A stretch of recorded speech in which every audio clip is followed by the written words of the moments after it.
Noticias. Contracultura. Diversidad. Porque nuestra palabra es nuestra arma. Estás en sintonía de Frecuencia Subversa.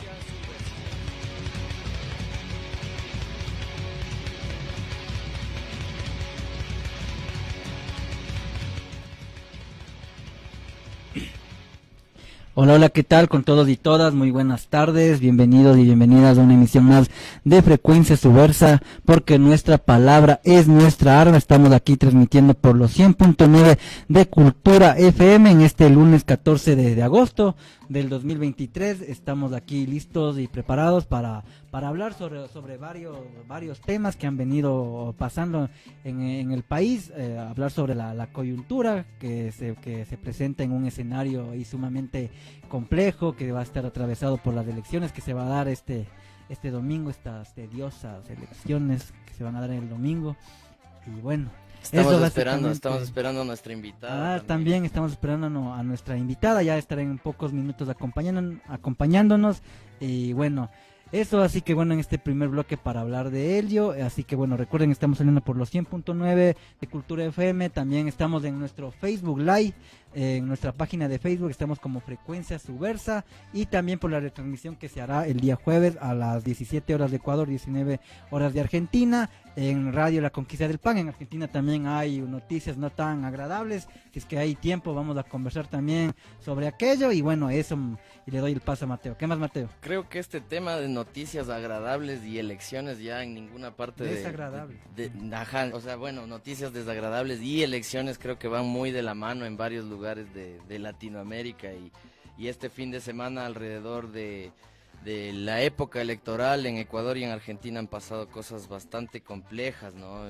Interesante poder abordar esto antes de que venga nuestra invitada el día de hoy, Arlene Siu, fotógrafa, periodista, cantante, rapera, también es parte de la agrupación del proyecto musical de Anarco Rap, Cuerva Negra. Recientemente el sábado 5 de agosto estuvo lanzando su videoclip Pedal o Muerte, y estaremos en unos breves minutos ya esperando a nuestra invitada para conversar un poco sobre sus experiencias de vida, sus procesos creativos y lo que le ha llevado a transitar y hacer lo que ella se desenvuelve haciendo. Entonces eso, y nada, pues empecemos. David, gustoso nuevamente de estar aquí, agradeciendo a nuestros compas que están detrás de los controles y que hacen lo posible para que nosotros estemos saliendo en este preciso y justo momento. En Facebook Live nos pueden encontrar en Frecuencia Subversa Radio, esta noche en el YouTube, y también, como ya lo dijo David, por los 100.9. Empecemos hablando, David, no sé cuál de estos temas quieres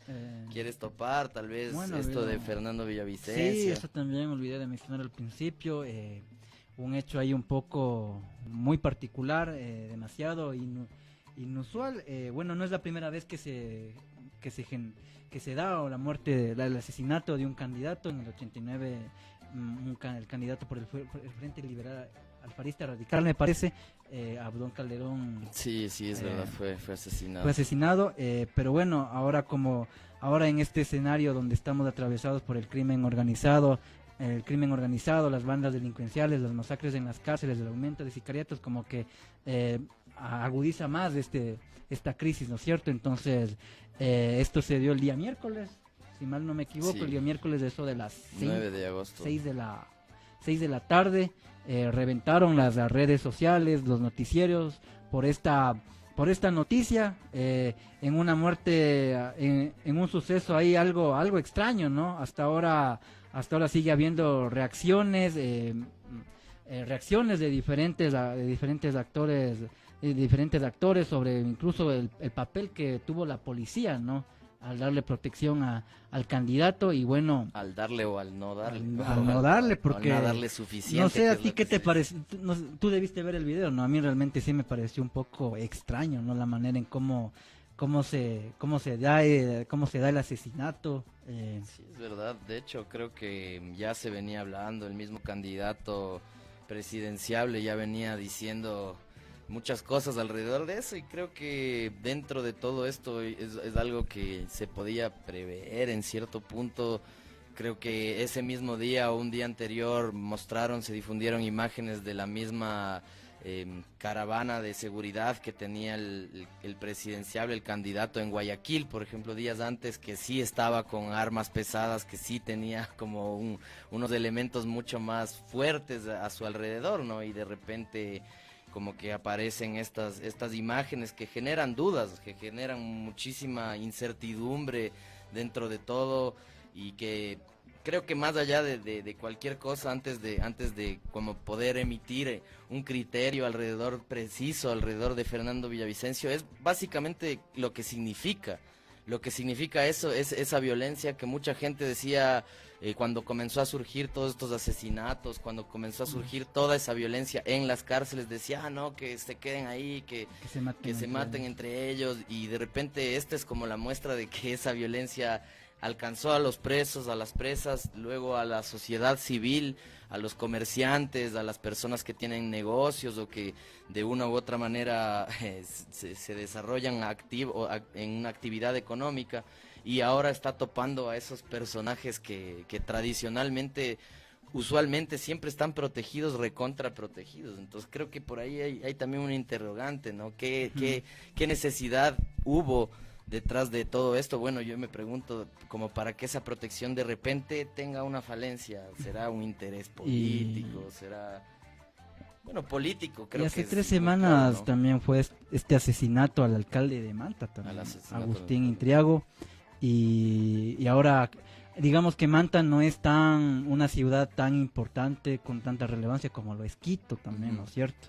Entonces aquí también eso hay que decirlo también, en años vivimos un tipo de acto como este, presenciamos un tipo de acto, un hecho como este de tal magnitud, entonces como que eso también llama la atención, ¿no? O sea, como que ya este tipo de acciones criminales llegan a la capital, y también eso también como que le da otro relieve, y bueno, lo que pasó en Manta y lo que ha pasado también en otras ciudades, Claro. algunos alcaldes. En Esmeraldas también. Esmeraldas. O sea, igual Manta tiene su prominencia por ser puerto. Creo que eso es como que los puertos han estado bajo ataque durante estos años. Manta, Santa Elena, Guayaquil, Guayas, Manabí, en donde hay estas posibilidades de acceso, Esmeraldas mismo, pero ahora, claro, como lo dices, David, esa violencia está ya en la capital, ¿no? Donde la gente pensaba que tal vez no iba a llegar. Creo que es bastante complejo esto que está sucediendo al momento,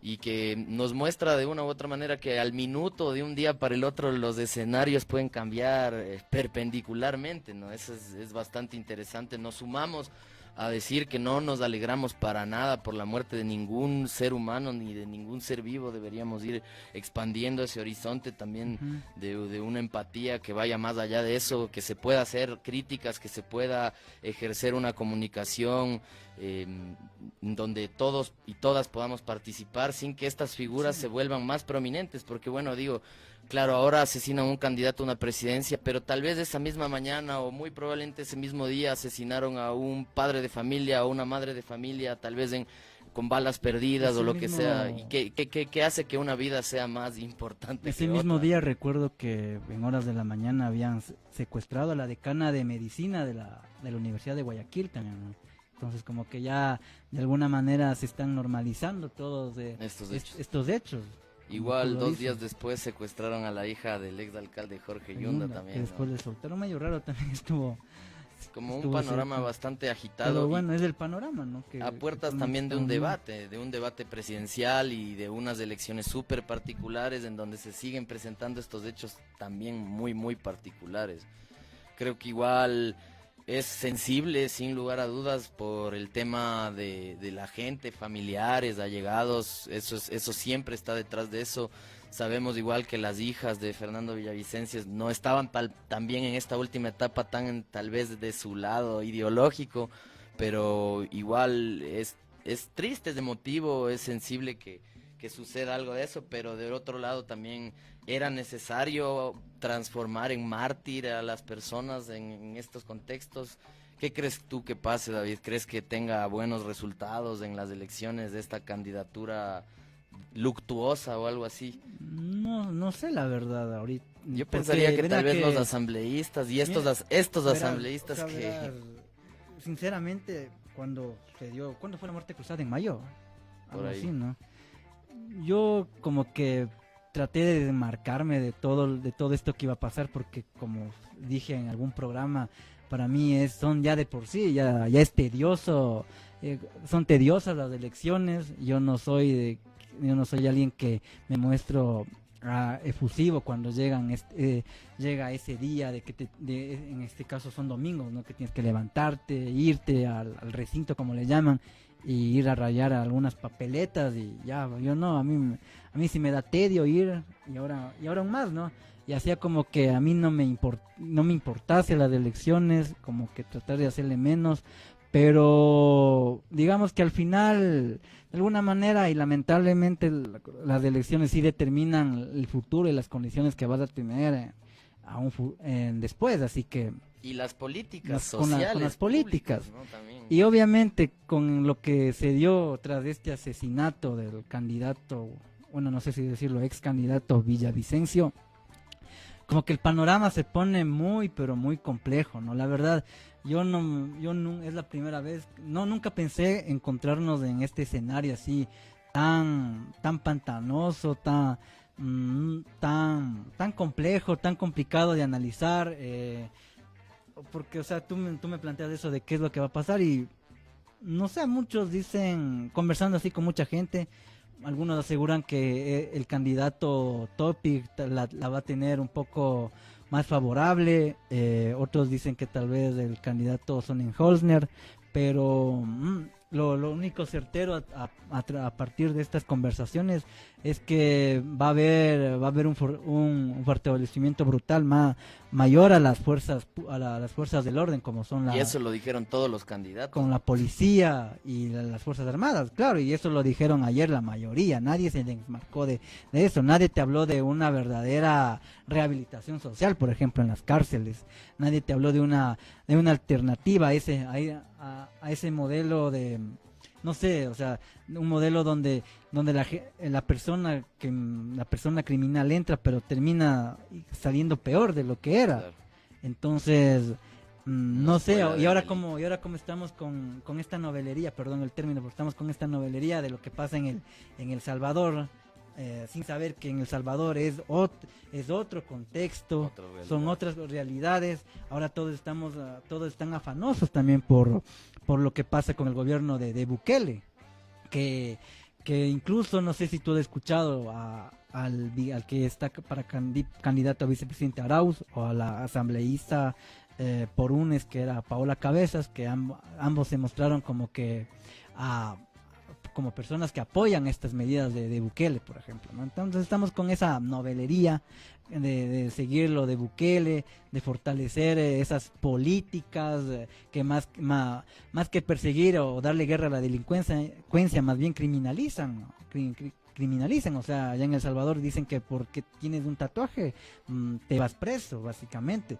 Entonces, el panorama realmente es muy sombrío, la verdad yo le veo muy sombrío, más aún, ¿no? Con lo que se escuchó ayer, y no sé qué proyección más darte a partir de lo que fue más aún el asesinato, ¿no? de Villavicencio, que alimenta más ese discurso, ¿no? de esta famosa guerra contra la delincuencia, pero no sé si sea tanto la guerra con la delincuencia, la verdad.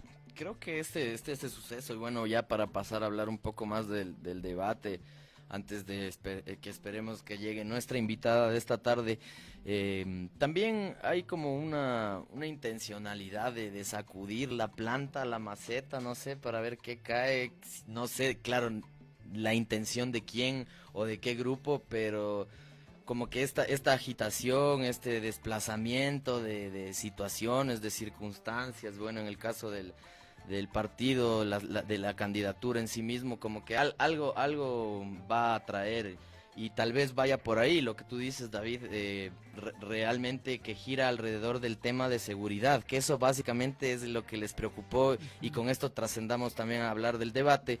O sea, casi que todos hablaron de seguridad, Fuerzas Armadas, más miembros, más tecnología, más dinero, más recursos, más ni sé qué, que yo les protejo, que yo les cuido. Pero más allá de todo eso, a la final el tema de de que, por ejemplo, los grupos delictivos estén tan fuertemente armados, no es porque ellos hayan comprado sus armas, sino es porque las robaron a los retenes, a los recintos militares o policiales, ¿no? Entonces yo pensaría, o sea, ¿de qué va a servir que sigamos haciendo la misma agenda? Porque si nos ponemos a pensar, Lazo también decía lo mismo, que mano dura contra la delincuencia, que ni sé qué, pero a la final terminaron fortaleciendo aún más, dándoles más armamento, dándoles más tecnologías que son robadas. Y bueno, ahí para darte la palabra, David, y los otros temas que tal vez hablábamos al inicio del programa, el tema de violencia de género, el tema de femicidios, o por el otro lado el tema del extractivismo, se trata, pero como que... Pero ya creo que más forzado manera, por la consulta. claro, también por la consulta. Y el otro tema, por ejemplo, ahorita hablando desde la sede nacional de la Casa de las Culturas, o sea, ¿qué candidato habló de la cultura? ¿Qué candidato habló de arte? O sea, sí, lo de seguridad se tomó todo a casi, ver, ¿no? Primero, o sea, hablando sobre el contexto violento que estamos viviendo, decir que bueno, ya Ecuador ya no es un país en el cual se establece solamente el Estado, se podría decir, no como el regulador, el ente regulador y controlador de la población y sus actividades, sino también ahora hay organizaciones paralelas que incluso en ciertos momentos superan o se articulan con el Estado, que son los grupos del narcotráfico, del crimen organizado, y eso como que nadie lo saben, pero no lo quieren decir, o sea, empezando por la policía, por ejemplo. Como tú dices, o sea, las bandas criminales están ya mejor armadas que la misma policía o las Fuerzas Armadas. Entonces, o lo que hablábamos en algunos programas, ¿no? Hace algunos programas, o sea, en algunas zonas, en algunos territorios, ya el Estado casi es inexistente y quienes realmente mandan, tienen presencia, son las bandas criminales. Entonces, ese escenario también hay que verlo muy bien, porque ahora, retornando un poco a este tema de que quieren aplicar las medidas de Bukele, en El Salvador no hay... primero es un país un poco más pequeño que Ecuador, no será el tamaño de todo el litoral de Esmeraldas a los ríos, en primer lugar. Segundo, los grupos delincuenciales que allá existen, son más bien las famosas pandillas, ¿no? Pandillerismo. Que no digo que no sean menos, pero que operan de diferente manera los grupos criminales que operan aquí en Ecuador. Entonces son dinámicas totalmente diferentes, porque fíjate que, por ejemplo, hace varias semanas, varios grupos criminales por medio de las redes sociales salen sacando comunicados de que va a haber paz. O sea, no sé si en algún otro lado pase eso, así, ¿cachai? O sea, eso me refiero con lo que te digo de que allá hay organizaciones paralelas que funcionan aparte o se articulan frente al Estado. Entonces, eso creo que en torno a la seguridad, que finalmente termina siendo... Creo que igual, por ejemplo, ahí acotando a lo que tú dices, ha habido lugares donde la estructura delictiva ha sido tan más fuerte que se hace mucho más incluso aceptada, querida y valorada por la población, ¿no? Como en México mismo, el santo de los narcos, Jesús Malverde, o las novelas mismo que hablan de los narcos, en donde posicionan también a estas personas como más cercanas a las necesidades, a responder las necesidades, pero ¿a costa de qué, no? A costa de asesinar en otra población, a costa de...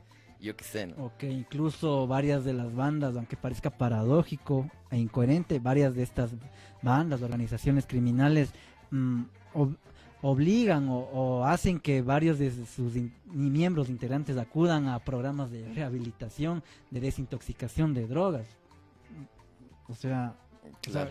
O sea, llegamos ya a ese punto, aquí en Ecuador, no en México, sino aquí en Ecuador ya llegamos a ese punto. Entonces, en ese contexto, las propuestas que tú, ya ahora sí entrando al debate, que se dio ayer entre los 8 candidatos, creo que son, 7. O sea, 7 candidatos, claro, porque 7 candidatos, o sea, terminan siendo vacías, totalmente vacías y más demagógicas que otra cosa. Creo ¿no? que por eso fue un poco accidentado, si es que es como necesario como conversar un poco de eso. Hablaba con alguna gente que tal vez es mayor generacionalmente, que que quería lo mismo, no quería ese populismo, lo mismo de siempre, llegar al debate, y sacarle en cara a lo uno, sacarle en cara a lo otro, sacarle la escondida, o sea, tenías toda esa escondida, pero como que cogieron una dinámica de un debate que podía haber sido como muy de otra manera, ¿no? Si es que tal vez los candidatos estaban muy preparados y tal vez la moderadora Gisela Bayona se daba cuenta de eso y por eso la veíamos muy sacada de onda, muy molesta, ¿no? Y es porque no tienen nivel, o sea, no tienen nivel los candidatos como para entrar en un debate de eso, a tal punto que algunos ni siquiera entendían la dinámica, ¿no? Claro, de ahí la ola de memes y chistes que se publicaron en internet, pero, o sea, sí, y encima, para contextualizar un poco también, para que tal vez hay gente de Ecuador que no nos esté escuchando, o sea, incluso se está eligiendo presidente y vicepresidente y asambleístas para 1 año y medio. Para muy pocos meses. Para muy pocos meses, entonces varias de estas medidas en realidad son más muestra de una desesperación por alcanzar el poder y de ahí ver si es que... Y además, claro, o la candidatura de Bolívar Armijos, que claro, bueno, se le ve todo chévere, noble, bonachón, pero no está como para eso y siento que no se ha visto campaña, no está ahí en la nota, pero sin embargo el CNE le da presupuesto, le da los presupuestos y todo esto. Creo que ya llegó nuestra invitada, ¿verdad? Sí, Bueno, ya mismo llega, entonces está a punto de llegar y antes de eso quisiera poner algo sobre la mesa, a ver qué tú opinas, David. Igual a la gente que nos está escuchando, viendo por Facebook, también puede dejar en la caja de comentarios lo que opinan respecto a todo esto. Bueno, ya llegó nuestra invitada para los que pueden ver la imagen, pero vamos a dejar esta duda antes de irnos al corte de los publicitarios y entrar justo en la mitad del programa ya con la entrevista a la cantante de anarco rap Cuerva Negra, que ya nos acompaña en esta tarde. Y bueno, les planteo, y bueno, si quieres también comentar un poco sobre lo que voy a decir es, bueno, sucede el debate, está pasando el debate, se habla como que ellos, los candidatos hablan como si todo el mundo, el Ecuador fuera lo que ellos dicen, gente de bien, como que fueran todos chéveres, nadie se ensucia, todos ahí como que súper alineados a la moral y a los términos que se plantea. Pero sin embargo, digo, de ley el debate lo veía también gente del crimen organizado, también gente que está vinculado a eso. ¿Y por qué no se habla también a eso, no? O son menos personas, son menos humanos por estar en una circunstancia adversa o algo así, o se les debe eso, como dice David, en una política muy buquelesca, considerar como si fueran una otredad que se le puede literalmente encerrar en lugares, no sé. Eso es lo que dije, o sea, tal vez lo saben, pero no lo quieren decir, porque eso al final va a ser un síntoma de derrotismo, no sé si de hasta pesimismo, o sea, imagínate decir que el Estado ha sido superado ya por estas bandas criminales. O sea, ese también, ¿no? ¿Cómo puedes transmitir ese mensaje al que te está viendo? Y resulta mejor, más fácil anunciar, emitir este tipo de discursos más propagandísticos que otra cosa, ¿no? Porque eso a la final a la gente le llega, ¿cachas? O sea, por ejemplo, lo que decía este candidato Tópico, o sea, a la gente le llega ese discurso de la mano, incluso estaba banalizando. Y más cuando viene de un hombre blanco, claro, eso te iba a decir, o sea, dicen que hasta porque el man es guapo va a tener más votos, y claro, así funciona y así subió correr. Claro, exacto. Y yo lo hablo porque, por ejemplo, tengo algunos conocidos que estudiaron esta cuestión de la ciencia política y te hablan de eso, o sea, de que ahora se maneja así, aunque no sé si es ciencia política o marketing político, la verdad, deberían cambiarle el nombre. ¿Hasta cuánto hay como decía este mismo expresidente, cuánta doble moral, podría decirse por ahí, de creer que podemos separar la sociedad en 2, en 3 o en 4 partes y saber que tal vez no estamos todos vinculados en este mal que está alrededor del crimen organizado, de la narcodelincuencia? Es decir, hay que aceptar tal vez muchos jóvenes universitarios consumiendo ciertas cosas que realmente son el beneficio, el privilegio económico, la plusvalía, el ingreso de las bandas delictivas, personas de familias bien respetadas que están consumiendo negocios que están detrás de eso, no sé, alrededor de prostitución, de un montón de cosas que se hace con esa doble moral, ¿no? Y tal vez, claro, para ir a votar, para estar en la familia, tomando café con la familia, ahí sí somos tan moralistas, tan correctos, pero ¿qué estamos haciendo en esos espacios donde nadie nos ve, ¿no? Tal vez apoyando esto que mismo criticamos. ¿Cómo estás, Arlen? Ahora sí, ¿qué Bienvenida. más, Arlen? ¿Cómo estás? Antes de irnos al Hola. corte. Gracias, perdón el retraso, pero ya aquí. Explica por qué llegaste tarde. No, mentira. No, ya el tráfico y además estabas viniendo de un viaje, Está ¿verdad? No cerrada estabas. la pero- patria. Sí, está un poco complicado de algunas calles para quienes van por ahí, pilas. Chévere. Te damos la bienvenida y nos vamos al primer corte publicitario de aquí de Cultura FM en los 100.9. Regresamos de un instante acá en Frecuencia Subversa Radio porque nuestra palabra es nuestra arma. Volvemos. Frecuencia Subversa, noticias, contracultura, diversidad, contrainformación, porque nuestra palabra es nuestra arma.